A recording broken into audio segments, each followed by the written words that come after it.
Hello everyone, welcome back to my YouTube channel. मैं हूं professor Nilesh Anandwani और आज मैं आप लोगों को डीएनए के बारे में डिटेल में पढ़ाने वाला हूं। ठीक है, तो सबसे पहले हम ये देखते हैं, मैं आपको ये पूरा का पूरा टॉपिक इंग्लिश और हिंदी दोनों लैंग्वेजेस में पढ़ाऊंगा।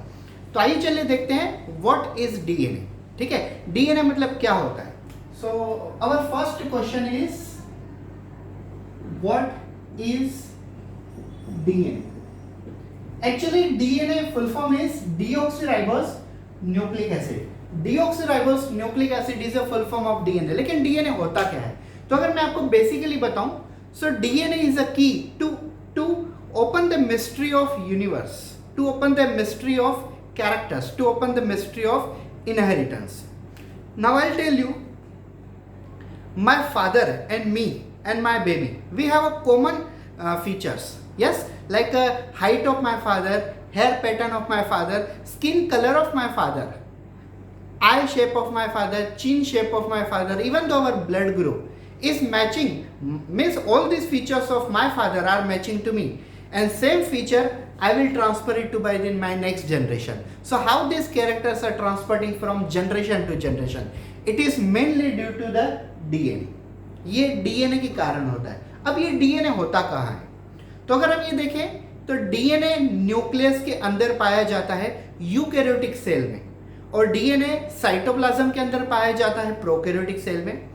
DNA is generally found inside the nucleus of every eukaryotic cell, because eukaryotic cell contain DNA, so eukaryotic cell contain nucleus, so DNA will be present inside the nucleus, whereas prokaryotic cell do not contain nucleus, therefore DNA will be present but it will be without nucleus. So DNA in case of prokaryotic cell will be present directly in cell cytoplasm, but in case of eukaryotic cell it will be present in nucleus. तो एक सीधी भाषा में अगर हम कहें तो DNA एक ऐसी चाबी है जो काफी सारे राज को खोल सकती है।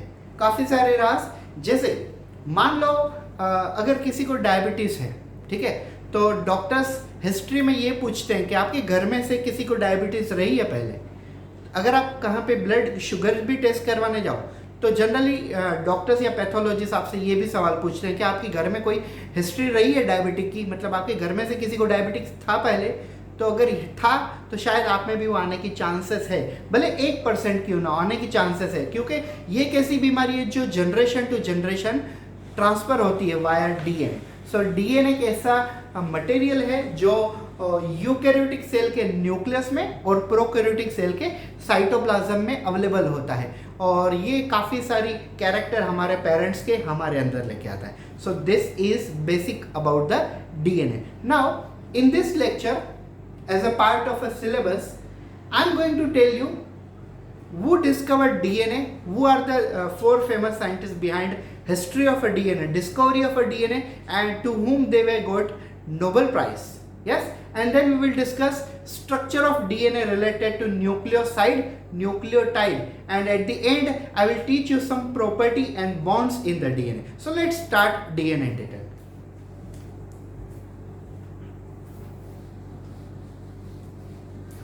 मैंने आपको डेफिनेशन पहले ही समझा दी, डीएनए का मतलब क्या होता है। DNA stand for deoxyribose nucleic acid. It is a genetic material found inside nucleus of every eukaryotic cell and cytoplasm of every prokaryotic cell, because cytoplasm of prokaryotic cell do not contain nucleus, so DNA will be directly in the cell cytoplasm. Now generally DNA look like this. DNA look like this. Yes, these are the nitrogen bases present in the DNA.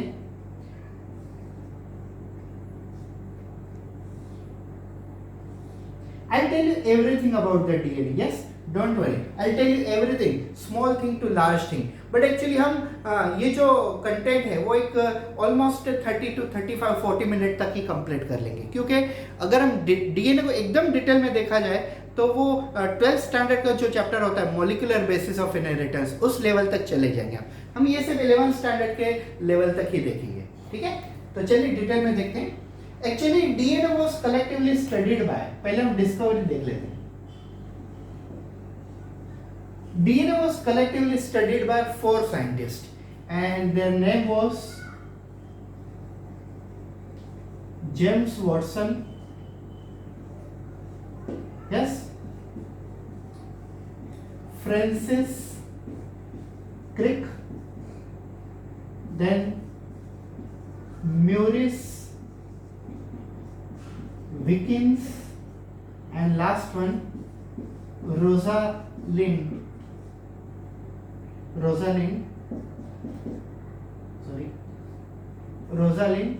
Franklin. They discovered this DNA in the year 1953 and they got Nobel Prize in 1962. तो आप ये चीजें याद रखिए, DNA model इस प्रकार से दिखता है.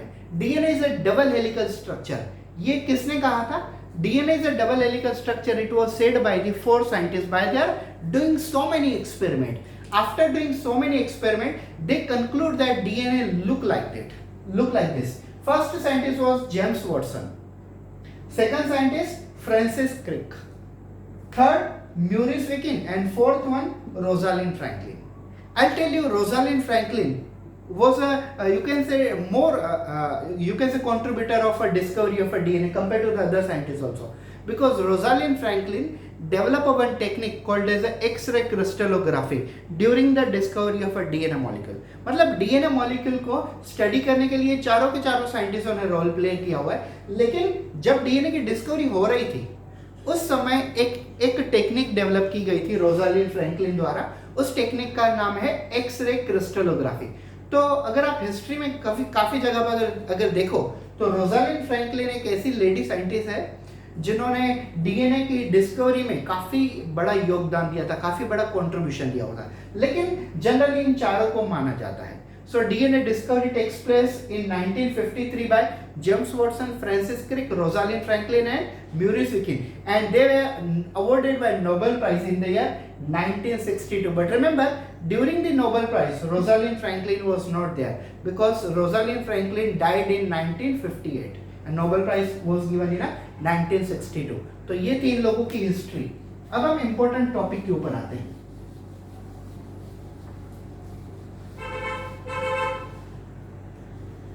So I'll tell you, DNA is generally double helical structure. What is double helical structure? Like this is a one strand and this is another strand of DNA. There are 2 strands in the DNA. There are 2 strands in the DNA. Therefore, this is a double helical structure. I'll tell you why DNA is a double strand, why DNA is a double helical structure, what is the direction of one strand and what is the direction of another strand. I'll tell you everything in detail. Yes, but let me know.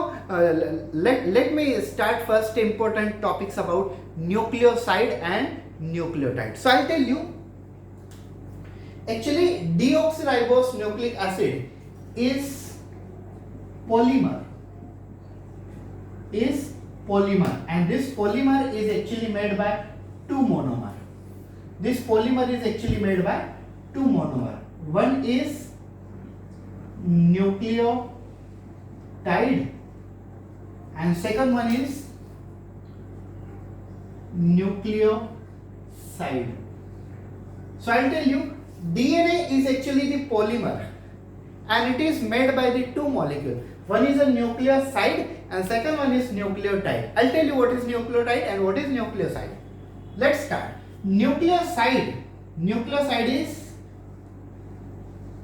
made by 2 components. First component is nitrogen bases, and in that nitrogen base there is a adenine is present with a thymine and guanine is present with cytosine. अब आप ये पहला समझ लीजिए, DNA एक polymer molecule है और ये पॉलीमर मॉलिक्यूल कितने मॉलिक्यूल से बना हुआ है? ये 2 मॉलिक्यूल से बना हुआ है, एक है न्यूक्लियोसाइड और एक है न्यूक्लियोटाइड.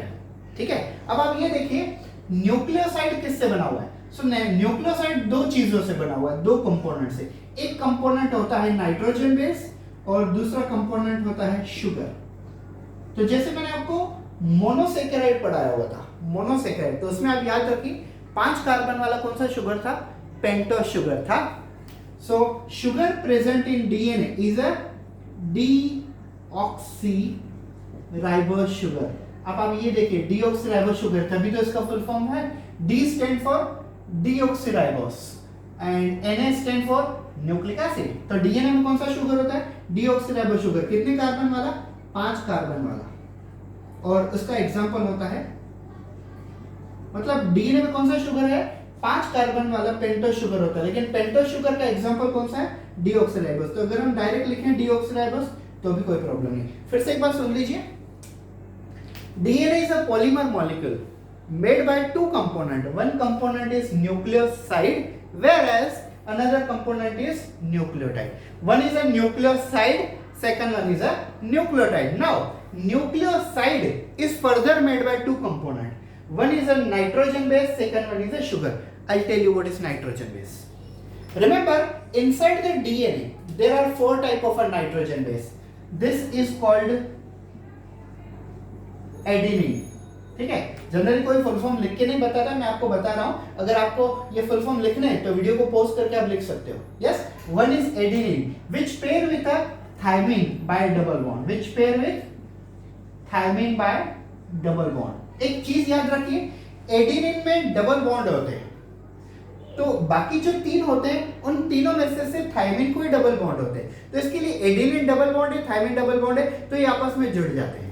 और बाकी ये जी मतलब ग्वानिन, तो ग्वानिन में 3 बॉन्ड होते हैं, और एडेनिन, थायमिन और साइटोसिन, इन तीनों में से 3 बॉन्ड वाला कौन है? साइटोसिन। तो ये किससे बाइंड होता है? ग्वानिन साइटोसिन से बाइंड होता है। ठीक है, ग्वानिन साइटोसिन से बाइंड होगा। और एडेनिन किससे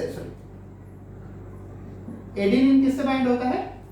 adenine will pair with the thymine by double bond, guanine will always pair with a cytosine by triple bond. Now why it is so? Adenine have double bond, out of remaining thymine has double bond, cytosine has triple bond, out of remaining guanine has a triple bond. So adenine always pairs with thymine by double bond and guanine always pairs with a cytosine by triple bond. तो ये क्या हो गया? ये हो गया ये क्या हो गया? Nitrogen bases. एक चीज याद रखिए, अगर कभी गलती से एडेनिन के सामने जो थायमिन आना है, थायमिन की जगह पर ग्वानिन या तो साइटोसिन आ जाता है, तो उस वाली कंसेप्ट को हम कहते हैं म्यूटेशन। क्या कहते हैं उसे? Mutation. Always adenine pairs with the thymine, by mistakenly suppose front of adenine thymine is replaced by guanine और cytosine, then this situation is called mutation, and even the mutation can leads to abnormal cell production.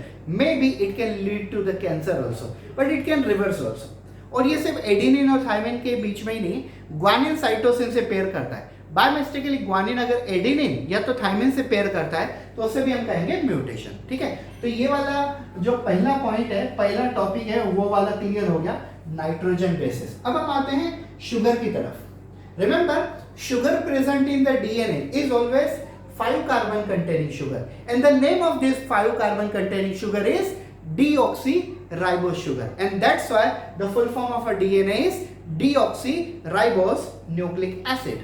deoxyribose nucleic acid. तो ये दोनों component हो गए। तो पहला component कौन सा है डीएनए में? न्यूक्लियोसाइड, जो किससे बना हुआ है? नाइट्रोजन बेस और शुगर से। अब हम दूसरे कंपोनेंट की तरफ बढ़ते हैं, nucleotide. So keep it in mind, nucleotide is made by 3 things. First one is nitrogen bases, and nitrogen bases present in nucleotide is same like a nucleoside, such as adenine pairs with thymine by double bond, and guanine pairs with cytosine by triple bond. And second, actually nucleotide is made by, लिखना चाहिए था को समझाने के लिए। See, nucleotide is made by 3 components, and first components among third is nitrogen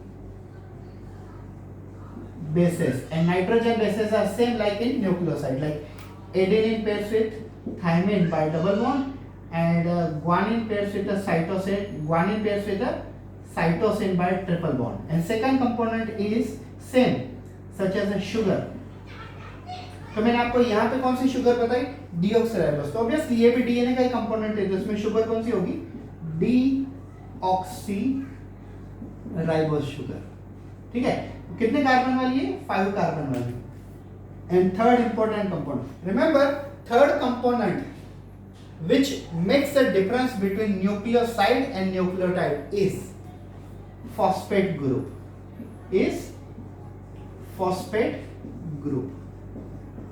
now keep it in mind, in case of a DNA phosphate group is chemically it is called H3PO4, stand for phosphoric acid।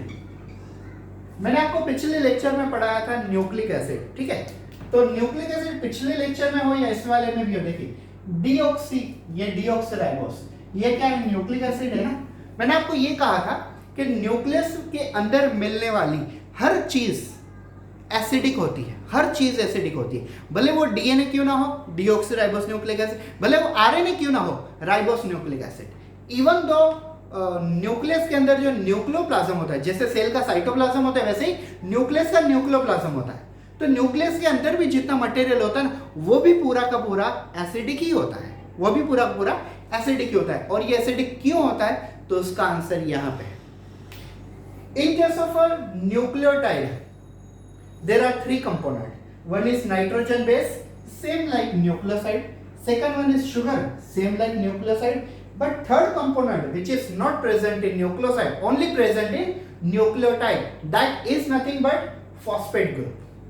And phosphate group present in the DNA is a H3PO4, stand for phosphoric acid chemically. Remember, phosphoric acid present in DNA, that's why DNA is acidic in pH, that's why DNA is called nucleic acid. Also, जैसे अब मैं आपके सामने खड़े रह के पढ़ा रहा हूं, ठीक है, तो ये क्यों, क्योंकि मेरे अंदर मसल भी है और बोन भी है, ठीक है। तो मेरे बॉडी में जो बोन्स है, स्केलेटन, ये स्केलेटन मुझे फ्रेमवर्क प्रोवाइड करता है, स्टेबिलिटी प्रोवाइड करता है, इरेक्ट खड़े रहने की स्टेबिलिटी प्रोवाइड करता है। और समझ लीजिए अगर मेरे पास बोन ना होते तो मैं एकदम फ्लैट हो जाता, नीचे गिर पड़ता। Is it clear? Same way DNA ये डबल हेलिकल क्यों है, just and just because phosphoric acid. और अगर डीएनए में फॉस्फोरिक एसिड ना होता तो डीएनए डबल हेलिकल की जगह पर ऐसे लीनियर सिंगल स्ट्रैंडेड हो जाता, ठीक है। क्लियर हो गया आपके सामने? एक बार फिर से 1 मिनट में समझ लीजिए। DNA is a polymer molecule made by 2 component, one is nucleoside, second one is nucleotide. Nucleoside and nucleotide both have a 2 component common, such as a nitrogen base in nucleoside, nitrogen base in nucleotide. Yes, nitrogen base are of 4 category. Adenine, which pairs with a thymine by double bond, and guanine, which pairs with a cytosine by triple bond. They are same in nucleoside also, they are same in nucleotide also. Remember, there is a 5th nitrogen base is also available, that is called uracil. But uracil will be only and only present in RNA and it will be replaced by thymine in case of RNA. तो RNA जब हम देखेंगे तो RNA में adenine के सामने thiamine नहीं होगा, यूरासिल होगा। यूरासिल ये 5th नाइट्रोजन बेस होता है। Then second component present in nucleoside is a sugar. Sugar present in nucleoside is a 5 carbon containing sugar, that is pentose sugar. Example of pentose sugar is deoxyribose sugar. Deoxyribose sugar. And in case of nucleotide also, second component is sugar, and sugar is same, pentose sugar, 5 carbon containing sugar. Example is deoxyribose sugar. Yes, third important thing in case of nucleotide is make it different from the nucleoside, that is presence of phosphate group, H3PO4, chemically phosphoric acid. Just keep it in mind one clear thing, nucleotide is a double helical structure, it is acidic in pH. It is acidic in pH. Why? Because of phosphoric acid. Whereas nucleoside do not have a phosphoric acid, therefore it is not acidic in pH as well as it is not double helical, it is a linear stranded. It is a linear stranded. I hope so in your mind nucleoside along with the nucleotide both the things are clear. कुछ candidate शायद ऐसे भी confuse हो रहे हो जो शायद first time DNA के बारे में सुन रहे हैं, शायद वो ये भी समझ लो कि कितने बड़े डीएनए में ये 4 ही नाइट्रोजन बेस है, ऐसा नहीं। ये मैं डायग्राम इजीली बने इसके लिए मैंने आपको ये ड्रॉ करके दिखाया था। और ये सिर्फ नाइट्रोजन बेस ही नहीं दिखाना है, ये देखो पहले हमने क्या ड्रॉ किया हुआ है, नाइट्रोजन बेस, ये हो गया नाइट्रोजन बेस। इनके पीछे हम क्या ड्रॉ करेंगे, शुगर। तो ये देखिए this is sugar, yes. Actually chemically तो मैं ड्रॉ नहीं कर रहा हूँ, मैं लॉजिकली ऊपर ऊपर से ड्रॉ कर रहा हूँ। And third component is phosphate group, so this one is phosphate group. तो अगर हम फॉस्फेट निकाल देते हैं तो ये डीएनए क्या बन जाएगा, अगर मैं यहाँ से फॉस्फेट ग्रुप रिमूव कर देता हूँ तो ये डीएनए क्या हो जाएगा, कौन सा टुकड़ा हो जाएगा, ये हो जाएगा न्यूक्लियोसाइड। और अगर फॉस्फेट ऐड कर देता हूँ तो क्या हो जाएगा, ये हो जाएगा न्यूक्लियोटाइड। तो अगर डीएनए में नाइट्रोजन बेसेस हैं और उनके पीछे शुगर है, फॉस्फेट नहीं है, तो वो वाला हिस्सा हो जाता है न्यूक्लियोसाइड। लेकिन फॉस्फेट ग्रुप भी है पीछे, तो वो वाला हो जाता है nucleotide. Hope so you got it in a perfect way. Now I'll tell you bonds present in the DNA. How many bonds are present in the DNA? Then we will discuss in detail. DNA के बारे में तो हमने अभी इतना कुछ देखा नहीं है, मैं आपको बताता हूँ डिटेल में। See, bonds in DNA. So in case of a DNA, there are 3 bonds. Yes, in case of DNA, there are 3 bonds. I'll tell you one by one. Yes, see, bond between nitrogen bases is weak hydrogen bond. For example, bond between adenine, thymine and guanine and cytosine. Now see, पहला वाला bond ना, first bond, कौन सा bond है first, weak hydrogen bond. Bond between two nitrogen base is called weak hydrogen bond. If this bond is present between adenine and thymine, then it is called double weak hydrogen bond. And if this bond is present between guanine and cytosine, then this bond is triple weak hydrogen bond. Either it is double weak hydrogen bond or either it is triple weak hydrogen bond, doesn't matter, but it is weak hydrogen bond. Yes, come to the second bond, bond between nitrogen bases and sugar is called glycosidic bond. Yes, दूसरा वाला bond कौन सा है, दूसरा वाला bond है glycosidic bond. अब ये देखिए ये कहां है, See, this is nitrogen base and this is sugar. हमने क्या कहा है, bond between nitrogen base, adenine, thymine, guanine, cytosine, ये नाइट्रोजन बेस है, नाइट्रोजन बेस एंड शुगर, ये शुगर देखिए, is called glycosidic bond। मतलब ये वाले जो हैं, ये वाले हैं ग्लाइकोसिडिक बॉन्ड, ये वाले ग्लाइकोसिडिक बॉन्ड, और ये वाले जो हैं, ये जो आप देख रहे हो गुआनिन और साइटोसिन के बीच में, एडेनिन और थायमिन के बीच में, ये वाले हैं वीक हाइड्रोजन बॉन्ड। अब थर्ड बॉन्ड देखते हैं हम, bond between sugar and phosphate group. Bond between sugar and phosphate group is phosphodiester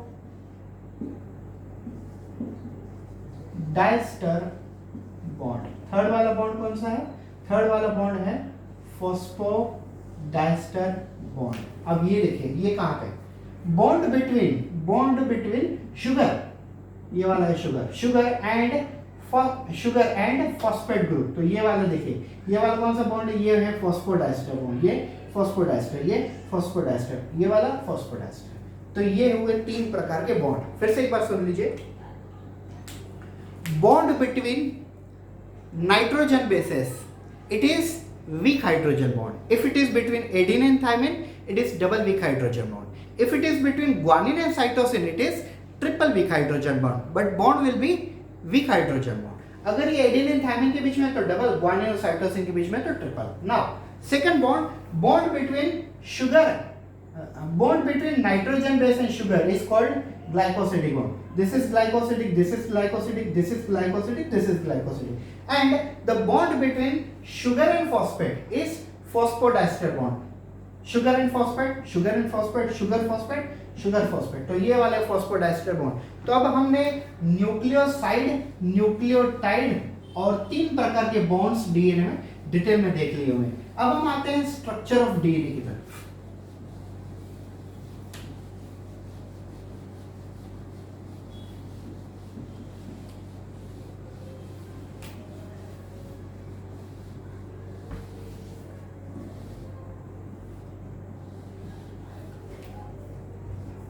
So guys, now I am going to tell you structure of DNA. With the help of structure of DNA, I'll tell you 5 important property.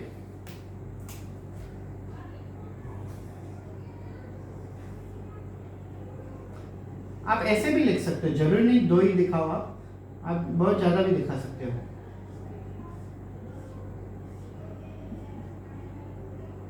सिर्फ आपको ये याद रखना है, adenine के सामने thiamine, thiamine के सामने एडेनिन, साइटोसिन के सामने ग्वानिन और ग्वानिन के सामने साइटोसिन. फिर साइटोसिन 10 बार रिपीट हो तो कोई प्रॉब्लम नहीं, लेकिन सामने ग्वानिन ही आना चाहिए. ठीक है, this is structure of DNA. So I will tell you in detail about structure of DNA. Yes,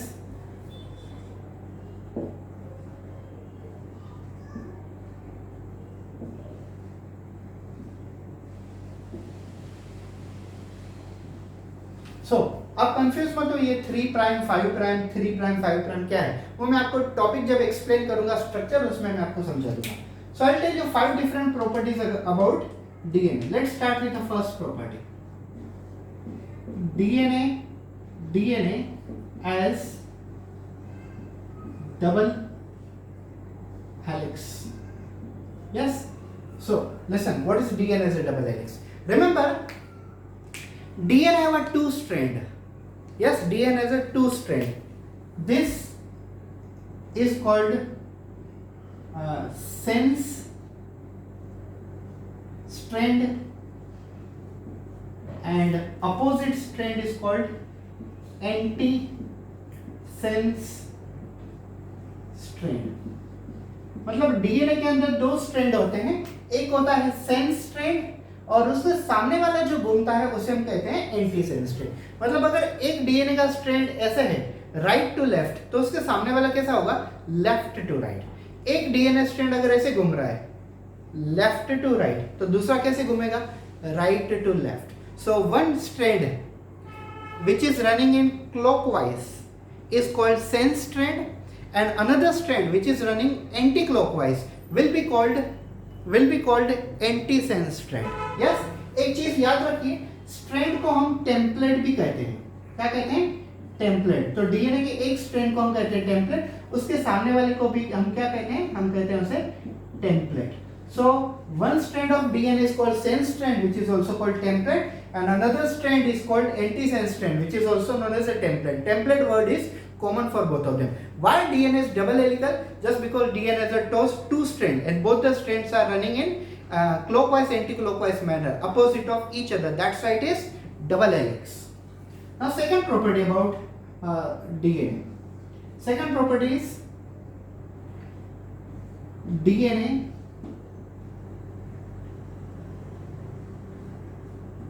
second is structure of each strand. Now I'll tell you structure of each strand. Guys, in the DNA, each strand have 3 things. First thing is nitrogen base. ठीक है, मैंने उसके पीछे draw नहीं किया हुआ, लेकिन मैं आपको बता देता हूँ. In a DNA, each strand have a nitrogen base, then sugar and then phosphate. Sugar, phosphate. ये तो एक्चुअली सभी में प्रेजेंट होगा ही।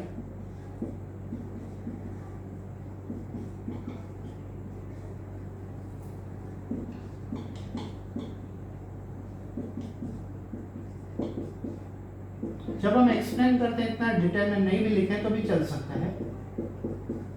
अभी ये देखिए structure of each strand.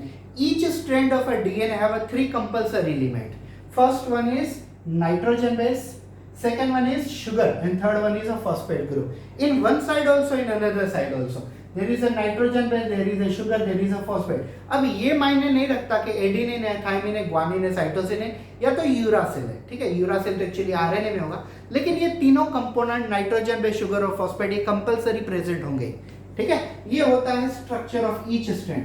Remember one more thing, in a structure of each strand, both strand of a DNA run in a anti-parallel to each other. One run in a right to left direction, means in a clockwise, then opposite run in a left to right direction in a anti-clockwise. So both of the strand of DNA runs into opposite to each other and they forms double helical like a pattern. DNA structure look like a old telephone wire। हम जो पुराना telephone wire use करते थे, देखो landline, तो landline की जो wire आती थी वो स्पाइरल होती थी। So DNA look like a spiral turn. DNA also look like a western ladder, वो गोल गोल सीढ़ियां होती है, देखिए, तो वो भी डीएनए के जैसे ही प्रकार, वो भी डीएनए के जैसा ही शेप होता है। So DNA look like double helical, they look like a western ladder, they look like an old telephone wire, like a spiral turn. So these are the structure of each strand of DNA. Now I'll tell you third property.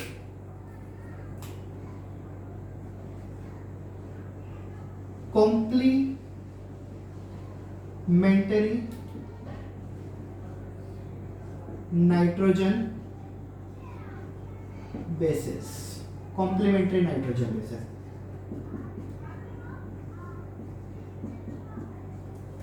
Remember, when I said that white color is complementary to the black, red color is complementary to the black, मतलब ये colour आपस में match कर रही है, complementary colour है। Same thing about in a DNA. In a DNA adenine is always complementary to thymine. Yes, adenine is complementary to thymine. Guanine is always complementary to cytosine. अब आप ये इस वक्त आप ये नहीं सोचोगे क्यों ऐसा। अगर आप मेरा वीडियो यहाँ से स्टार्ट कर रहे हो तो शायद आपके माइंड में क्वेश्चन है, लेकिन अगर आप मेरा वीडियो स्टार्टिंग से देख रहे हो तो आपको मैंने ये पहले ही बता दिया हुआ है। In a DNA adenine have a double bond, वो other have a double bond, obviously thymine. तो थाइमिन और एडेनिन ये पास में आएंगे, और ग्वानिन में ट्रिपल बॉन्ड है, तो ट्रिपल बॉन्ड और किस में है, साइटोसिन में, तो ऑब्वियसली ग्वानिन के साथ साइटोसिन ही पेयर होगा। तो जो जिसके साथ पेयरिंग करता है उन्हें हम कहते हैं complementary nitrogen base. So adenine is complementary base is thymine, obviously because of double bond pairing, and guanine have a cytosine complementary pairing because of triple bond. Yes, now come to the fifth property में ये side लिख रहा हूं। Yes, purine and pyrimidine, purine and pyrimidine, purine and pyrimidine ratio. अब क्या होता है purine और क्या होता है pyrimidine? तो ये देखिए, purine, yes, purine are adenine and guanine, and pyrimidine are you can say thymine and cytosine. तो एक चीज याद रख लीजिए कि टोटल नाइट्रोजन बेस कितने हैं, 5। हम यूरासिल को साइड में कर लेते हैं, ठीक है। तो कितने बचे डीएनए में? डीएनए में है 4, एडेनिन, थाइमिन, ग्वानिन, साइटोसिन। सो एक याद रखिए, एडेनिन और ग्वानिन इनमें डबल कार्बन रिंग होती है, तो इनको हम क्या कहते हैं, प्यूरिन। लेकिन थाइमिन और साइटोसिन ये जो होते हैं इनके अंदर सिंगल कार्बन रिंग होती है, और इवन तो यूरासिल जो होता है उसके अंदर भी सिंगल कार्बन रिंग होती है। तो ये 3 नाइट्रोजन बेस को हम क्या कहते हैं, pyrimidine। क्या कहते हैं, pyrimidine। Purine nitrogen bases are those nitrogen base which are having double carbon ring. I am not talking about the bond, I am not talking about the number of bond, I am talking about the number of carbon ring. So number of carbon ring present in the adenine and guanine is a double, and number of carbon ring present in thymine and uracil is a single. Sorry, thymine, uracil, even though cytosine it is single. जब thymine है DNA में तो वो adenine के साथ pair कर रहा है, और जब थायमिन नहीं है तो साइटोसिन है यूरासिल में। जब थायमिन होता है डीएनए में तो वो एडेनिन के साथ पेयर करता है। लेकिन अगर थायमिन नहीं है, जब हम आरएनए की बात कर रहे हैं तो थायमिन की जगह पर यूरासिल होगा, लेकिन यूरासिल में भी सिंगल ही रिंग है।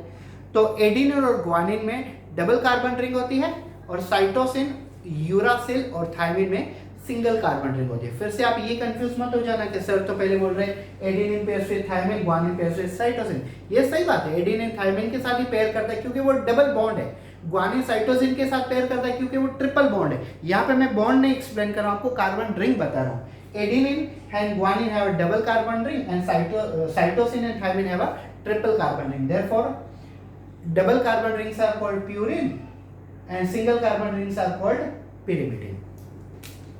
Moving towards fifth property.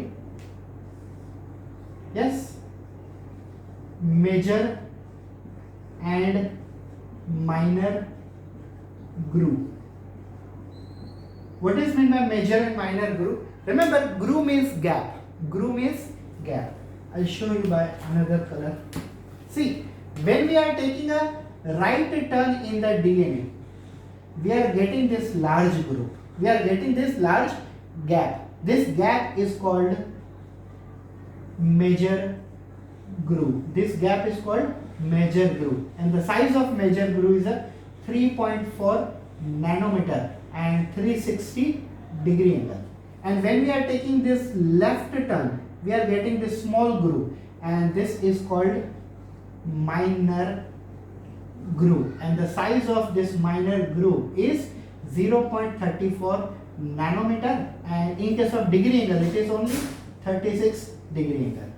एक चीज समझ लीजिए आप, अगर कंफ्यूज हो रहे हो तो ये देखिए, जब हम डीएनए में ऐसे राइट साइड टर्न लेते हैं, राइट साइड टर्न, तो वो होता है मेजर ग्रूव, और मेजर ग्रूव की साइज कितनी होती है 3.4 नैनोमीटर और 360 डिग्री एंगल। और जब हम ऐसे लेफ्ट की साइड टर्न लेते हैं तब हम टर्न लेते हैं माइनर ग्रूव, और माइनर ग्रूव इससे 10 टाइम्स स्मॉल होता है। तो 3.4 डिवाइडेड बाय हम अगर 10 करते हैं तो कितना हो जाता है 0.34 नैनोमीटर, और 360 को डिवाइड बाय 10 करते हैं तो कितना होता है 36 डिग्री एंगल। तो ये हुआ major and minor groove of the DNA. I hope so आपको यहाँ तक क्लियरली दिख रहा है कैमरे में। Yes, so dear student, thank you so much for watching this video. This is professor Nilesh Anandwani. एक रिक्वेस्ट करना चाहूँगा, अगर आप हमारे चैनल पर नए हैं तो प्लीज़ चैनल को सब्सक्राइब कर लीजिए, और ऐसे ही नए शानदार वीडियो पाने के लिए, ऐसी क्वालिटी के वीडियो पाने के लिए, ऐसे ही कंटेंट के वीडियो पाने के लिए आपको हमारे चैनल को सिर्फ सब्सक्राइब ही नहीं करना पड़ेगा, आपको बेल आइकन भी दबाना पड़ेगा ताकि मेरी हर नई वीडियो आप तक पहुंच रहे। Thank you so much, have a good day.